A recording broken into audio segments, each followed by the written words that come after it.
안녕하세요. 서희수 원장입니다. 요즘 어깨 회전근개 파열에서 수술 대신에 다양한 비수술 치료나 시술이 이루어지고 있는데요. 환자분들이 이 치료를 받으시기 전에 가장 많이 물어보시는 질문이 있어요. 바로 이 시술을 받아도 나중에 결국은 수술하는 것 아니냐라고 물어보시는 건데요.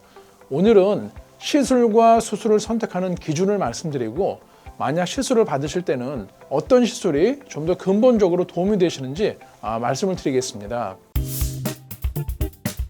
시술과 수술 모두 이 주사와는 달리 의사의 기술적인 술기를 필요로 한다는 이 공통점이 있습니다.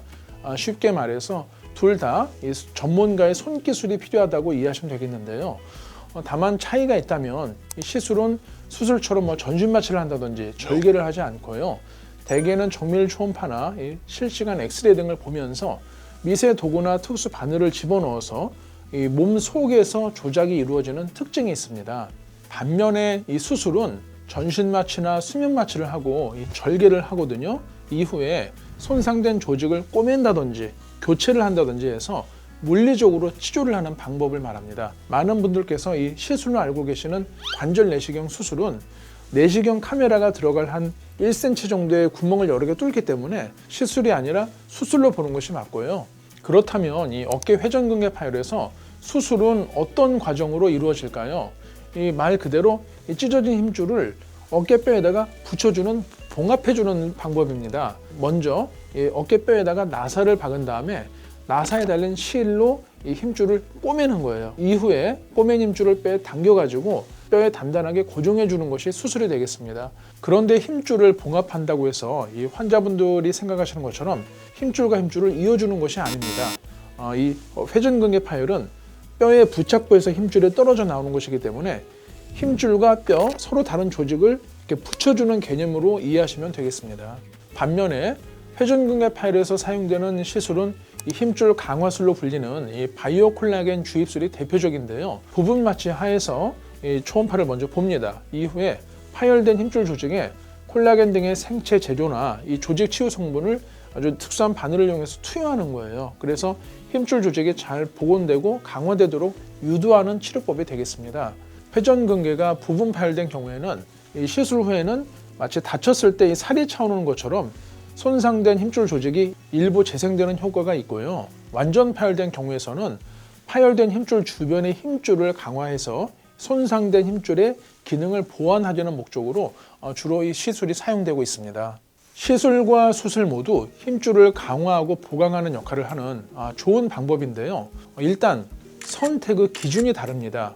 어깨 회전근개 파열의 크기가 3cm 이하면서 어깨 기능이 어느 정도 유지될 때는 비수술 치료인 시술을 먼저 시행하는 것이 바람직하겠고요.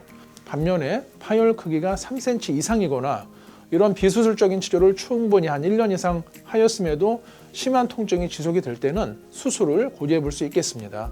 60대 이상의 환자분의 경우에는 회전근개 파열로 진단되었을 때 수술보다는 먼저 재활치료나 이런 시술을 시도할 수 있겠죠. 왜냐하면 60대 이상 나이에서는 큰 힘이나 운동을 할 일이 별로 없잖아요. 그리고 중장년층에서 발생하는 이런 퇴행성으로 인한 회전근개 파열은 수술과 비수술의 결과를 비교를 했을 때 임상 결과가 거의 유사하게 나온다라고 여러 연구에서 보고되었기 때문입니다. 종합하자면 회전근개 파열의 크기나 환자분의 나이, 직업이나 이 취미, 그리고 활동 정도에 따라서 비수술 치료인 시술을 선택할 수도 있고 힘줄을 뼈에 붙여주는 봉합술을 선택할 수도 있다라고 이해하시면 되겠습니다. 또 한 가지 시술과 수술을 선택할 때 반드시 고려해야 할 점은 수술 후 재파열입니다. 환자분들 중에서는 그냥 수술해버리면 완전히 끝나는 건데 왜 굳이 시술이나 이런 복잡한 거를 하느냐 많이 물어보시는 경우가 있어요.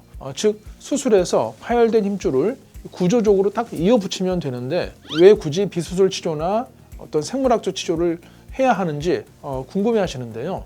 이유는 우리 몸은 기계가 아니기 때문입니다. 수술로 이 찢어진 힘줄을 뼈에 잘 봉합을 했다 하더라도 뼈에서 진이 나오지 않으면 도로 찢어지는 일이 아주 빈번해요. 여러 논문이나 연구 발표에 따르면 중장년층에서 발생하는 회전근개 파열은 대부분이 노화로 인한 퇴행성이거든요. 이때는 힘줄 자체가 낡았기 때문에 아무리 수술을 2중, 3중으로 튼튼하게 해도 도로 재파열되는 비율이 최소 20% 이상에서 50%대에 이르는 것으로 알려져 있습니다. 문제는 이런 재파열이 발생하면은 봉합된 실이 힘줄을 물고 떨어져 나와요. 그래서 요만했던 구멍이 재파열될 땐 이만해집니다. 더군다나 실로 인해서 이게 힘줄이 다 너들너들해지기 때문에 더 이상 손을 쓰기 어려워지는 것이 문제입니다. 결론적으로 회전근개 파열은 무조건 수술하지 않으면 안 돼! 라는 생각으로 성급하게 수술했다가 오히려 혹을 여러 개 붙이는 경우를 많이 보거든요. 따라서 이 수술은 비수술적인 치료를 충분히 해보고 그래도 호전이 없을 때 한해서 신중하게 결정하는 것이 바람직하겠습니다. 같은 이유로 미국 정형외과 학회에서 파열의 크기가 3cm 이상 이렇게 큰 대형 파열이거나 비수술 치료를 한 1년 이상 충분히 해도 심한 통증이 지속이 될 때 이때는 수술하는 것이 좀 더 유리하겠고요. 그 외의 경우에는 먼저 비수술 치료를 충분하게 시행할 것을 미국 정형외과 학회가 권고하고 있습니다. 여러 연구들에 따르면 수술과 비수술 치료를 비교를 했을 때 통증이나 어깨 기능 면에서 임상 결과에 차이가 없다는 점이에요. 이러한 결과가 나오는 이유는 바로 힘의 균형이라는 이 학설 때문인데요.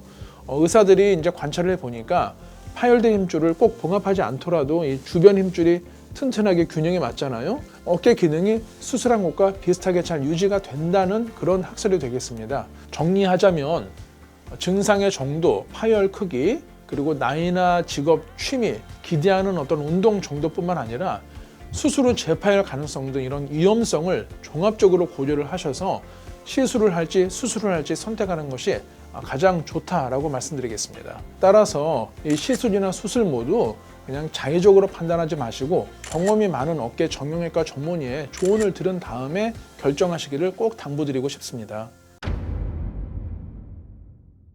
의료진과 잘 상의하셔서 내 몸 상태가 이제 시술에 더 적합하겠다라고 결정을 하시잖아요. 그런데 막상 시술을 하기 전에는 시술했다가 나중에 결국 수술해야 되는 거 아닌가요? 라고 똑같이 또 걱정하시는 질문을 많이들 하곤 합니다. 그렇다면 오늘의 이 결론을 말씀드리겠습니다. 이 시술은요, 수술하기 싫어서 임시의 방편으로 하는 것이 아닙니다. 수술과 마찬가지로 질병의 치료를 목적으로 하는 것이지 수술할 때까지의 시간을 번다든지 혹은 증상만 완화되는 목적이 아니에요. 질환의 원인을 해결하기 위해서, 즉 치료를 위해서 시술을 하는 겁니다. 다만 이를 위해서는 중요한 두 가지 조건이 있습니다. 첫 번째는 시술을 결정하실 때 통증 치료가 아니라 원인 치료가 되는 시술을 선택하셔야 합니다. 이 시술 중에는 증상만을 줄여주는 이 통증 치료 목적의 시술이 있고요. 반대로 수술처럼 이 손상된 조직의 복원을 도와주는 원인 치료 목적의 시술이 있습니다. 지속적인 효과를 위해서는 바로 효과가 나지 않더라도 조직의 복원을 좀 촉진해서 근본적인 치료가 되는 이 원인 치료 목적의 시술을 선택하시라고 꼭 말씀을 드리고 있고요. 두 번째 조건은 시술 후에도 꾸준한 재활 운동을 통해서 관리를 잘 하셔야 된다는 것입니다.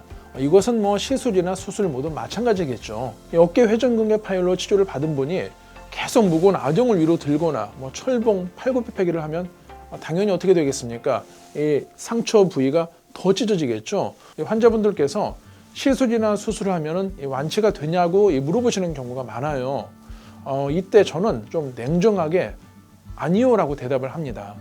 왜냐하면 이 회전근개 파열은 사실 질병이 아니라 자연적인 노화로 생기는 이 퇴행성 질환이기 때문입니다. 아무리 좋은 시술이나 수술을 해도 젊어지는 것이 불가능하지 않습니까? 오늘은 이 시술 후에도 꼭 수술을 받는 것은 아니다.